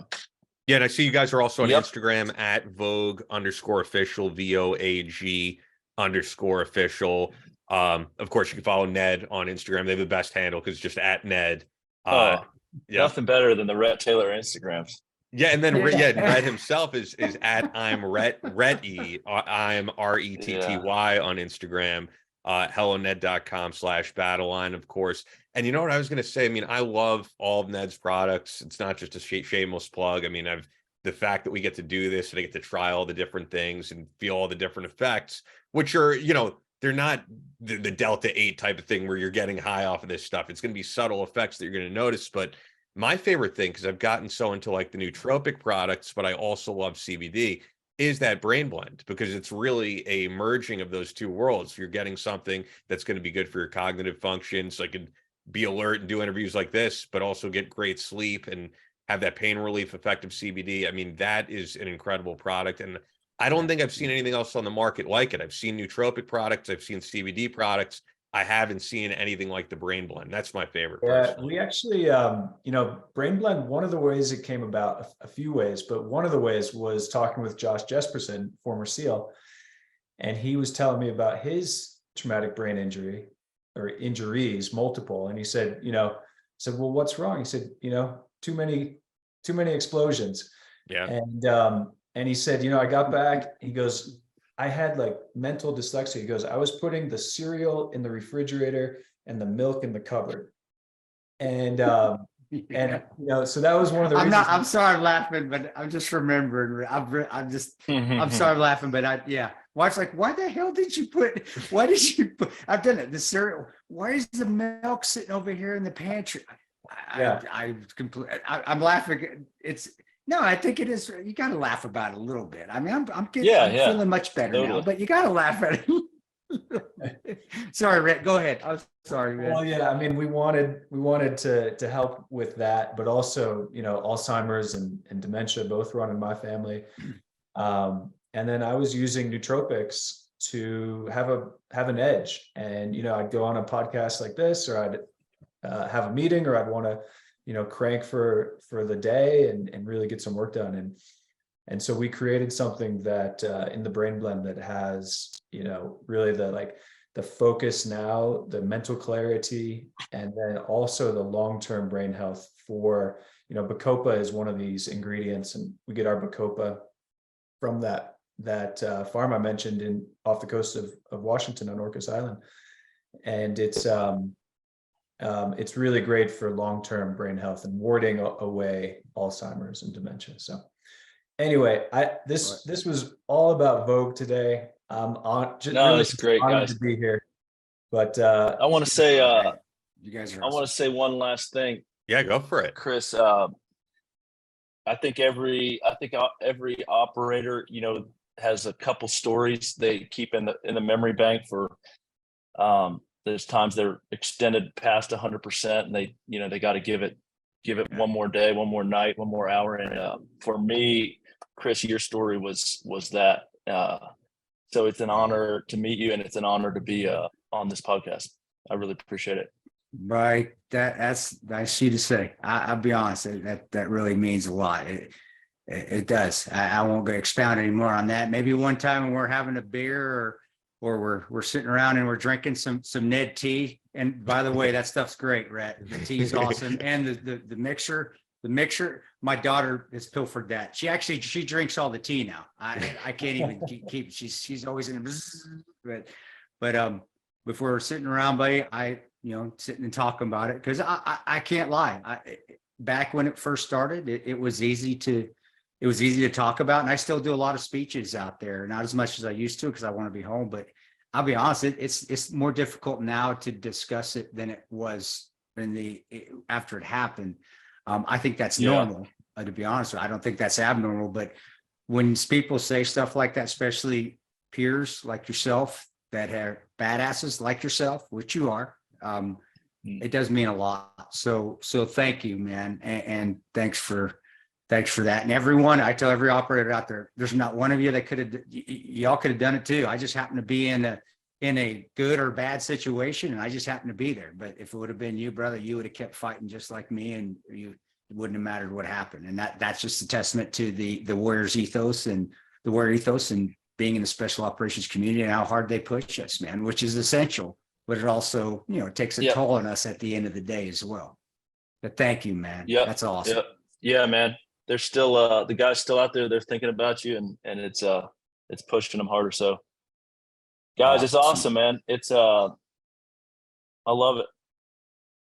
Thanks, Appreciate brother. it, man. Yeah, this has been a great interview. and- Besides Chris's connection kind of It dying has. on us a little bit, but I think people got the message. across. Shit. That's a good one. Did it really? Did my It's- connection die? No, it didn't die. You've just been like crapping out on us a few times, but we've still heard you the whole time. There's times your video hasn't, but the conversation's been good. That's all that matters. Oh, well, that's all right. I got a catcher. Like I said, I got a catcher's mitt face. It doesn't make a difference as long as they can hear me. They don't need to see the mitt face, man. All those years of being in the GWAT, man, has made my face leathery, Ben. I know you feel me, man. I know you That's feel right. me. man. That's right. More Rhett, sunscreen. man, it's always